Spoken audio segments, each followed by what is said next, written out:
My name is Inspector John West. Take your time, Mr. West. Deep breaths. You want a drink? Whiskey. Hold the rocks. Hold the rocks? Hilarious, Mr. West. Fuck you. My name is Inspector John West. I was the officer in command on the Party Hard killings. Can you describe to me exactly what the Party Hard killings were? They were a series of murders strung across the U.S. during the autumn break of 2000, exclusively taking place in and around house parties, rooftop parties, cruise parties, you name it. This guy was there, stabbing his way through the crowds. And what was the motive, Mr. West? This guy, he just wanted some peace and quiet. Maybe you should start from the beginning, Inspector. It might give us a better idea of where this all went so wrong.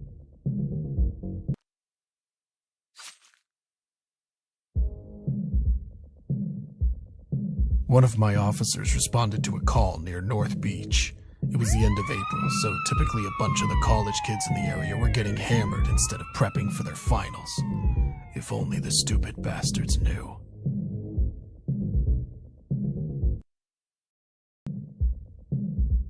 They took me off the case after what happened with Katie. But let's just say it was keeping up to speed by other means. Once the ranch massacre happened, my colleagues were more than happy to unofficially keep me informed. It seemed obvious to me that this was just the beginning, and I had Las Vegas down as one of the contenders for the next attack. Of course, the problem is that Las Vegas is one hell of a landmass to keep a watchful eye over. The kicker is that he was spotted leaving the scene on a shuttle bus. A goddamn bus. So you're saying the perpetrator was calm, even after what he'd just done? I'm saying this guy was a fucking psycho. Please, Mr. West, try to stay professional. You're a funny guy. Either way, I still don't know how he evaded the entire police force descending down on him. It was like the devil was on his side.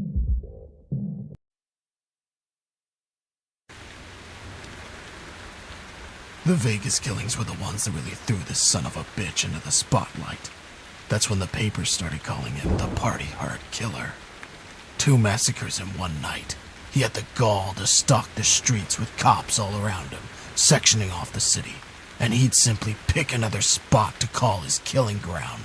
But you know, Mr. West, the city, this living, breathing organism doused in lights and scars, it can really bring feelings bubbling up to the surface for some people. Is that so? Why a roof party then? It made no sense with his M.O. On the contrary, Mr. West, I'd suggest it made perfect sense, being so close to the sky, yet behaving like worms. Perhaps he felt that those people simply deserved to be back in the dirt, where they belonged.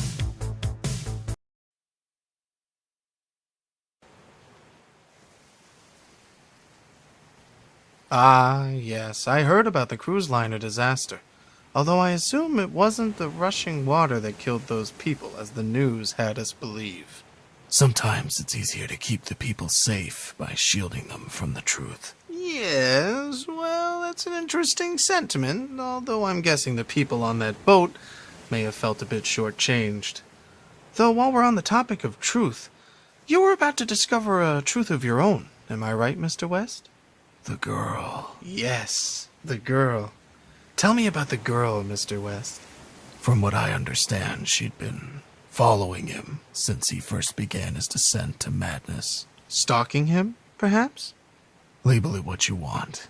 Seems like she was a fan of his work. Wanted to study his methods, as sick as it sounds. She was always a troubled child. You seem to be well acquainted with our newly found heroine, Mr. West. And you know exactly why, you son of a bitch. It was Katie. It was my daughter.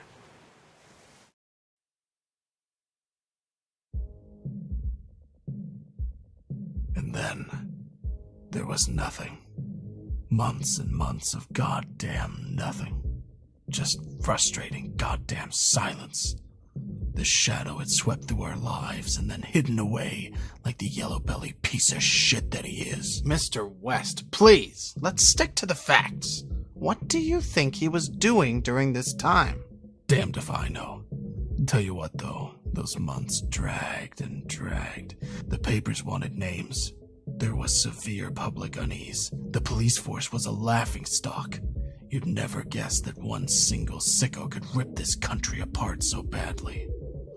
And then one day, out in the desert, there was an encounter. What kind of encounter? A guy driving late one night told us he nearly hit this guy who stepped out in the middle of the road. Apparently, he didn't say much, although the driver was in shock, as you'd expect. He sort of just threw a flyer at the guy's feet. Said he needed help. Needed help? What kind of help? Said he needed a ride to a party on a boat. I didn't catch them in Miami. I didn't even visit the scene. Why was that, Mr. West? Tired, I guess. I'd been chasing this nut job for months by that point, and now that Katie was confirmed to be in his company, it was a lot for one man to take in. How did you think Katie was involved, Mr. West? She was always one to be driven by danger, correct? It's a strange, fucked up situation you're in if you're hoping, praying that your own daughter had been snatched away by a madman. It was better than the alternatives. It must have crossed your mind that Katie was, in fact, the killer all along? It would have been clever, really, faking her own death to escape an abusive father. How was your relationship with your daughter, Mr. West? God damn you. God fucking damn you.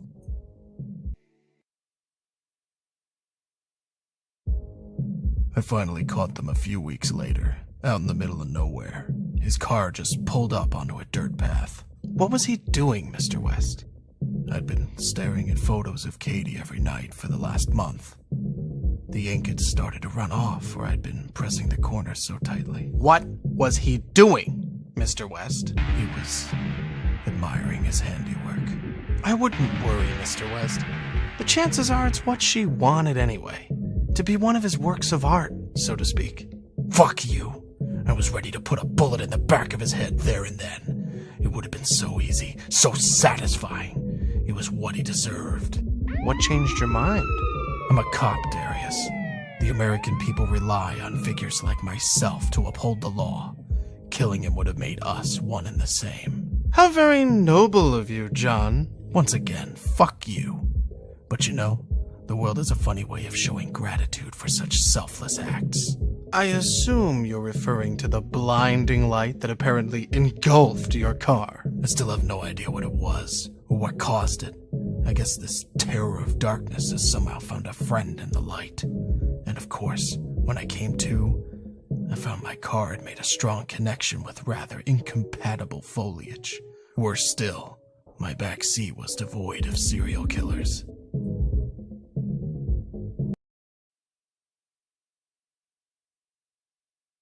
The descent, a violent maelstrom.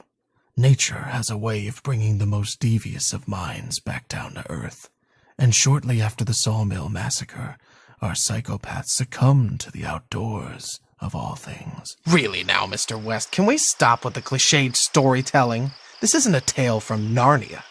How could you possibly know his motivations for being in that wood? Perhaps he wanted to feel closer to nature. Perhaps he was tired of killing. Just maybe he wanted to feel closer to his victims. All I know is, when the cops turned up to search the surrounding areas, they turned up nothing. And this was a place right out in the middle of nowhere, so it wasn't like he could have gone far. There was only one possible explanation. He'd managed to hitch a ride out of there. You think he called the paramedics himself? Well, it makes sense, right? Splatter yourself with some of the blood at a mass murder scene and the medics aren't exactly going to be picky about who they pick up. He's breathing, so you get him to the wagon ASAP. Of course, this particular victim was breathing a little too well for his or their own good.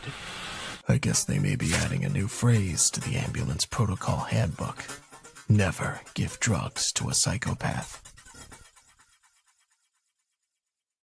Craft continued onwards for the next few weeks at pretty full force. As I understand it, his newfound experience with medicinal drugs really got him fired up, correct? He just became unrelenting, and the public were completely losing confidence in the police force. Well, no, they'd already lost all confidence. Now they were forming task forces and going out onto the streets themselves looking for him. He even had followers by this point, groups of people who saw what he was doing as some kind of means to a human utopia. We just couldn't keep up with him.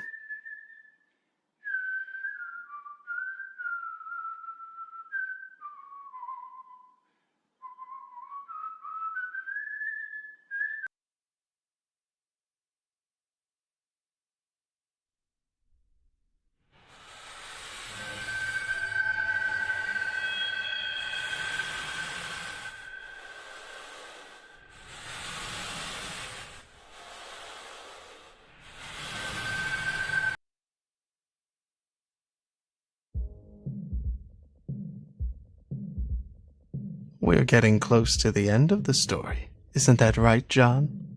A bunch of his avid followers, his so-called party harders, were said to be holding a party down in the San Francisco subway after hours. And you heard about the party just in time to catch him. Is that correct? That's what I was hoping. What was your plan exactly? The last time you encountered this man, it didn't exactly swing in your favor. I knew exactly what I had to do. It was plain and simple. He had to be stopped.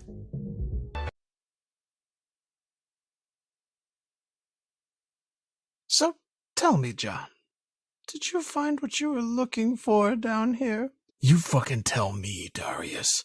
You know, John, we're not really that different, you and I. You can make out like you're the heart of gold and I'm the malicious prick here, but you never really tried to stop me, did you? You say that like I had a choice. You always had a choice, John. You know that. You're not weak. You allowed me to do these things, John, and now you want to justify it all to yourself. Wash your hands clean of any wrongdoing. I'm not like you. Come on, John. Sooner or later you're going to have to admit it to yourself. You enjoy the rush just as much as I do. The splatter, the silence. Do they really deserve this? John, look around you. The world is falling to shit. These people, they don't realize how good they've got it. We're doing them all a favor.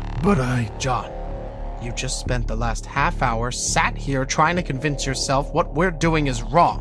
What have you learned? Someone needs to be thinking about the bigger picture, I guess. There you go, John. You get it now. Let it go. Come on, Darius. Let's go home.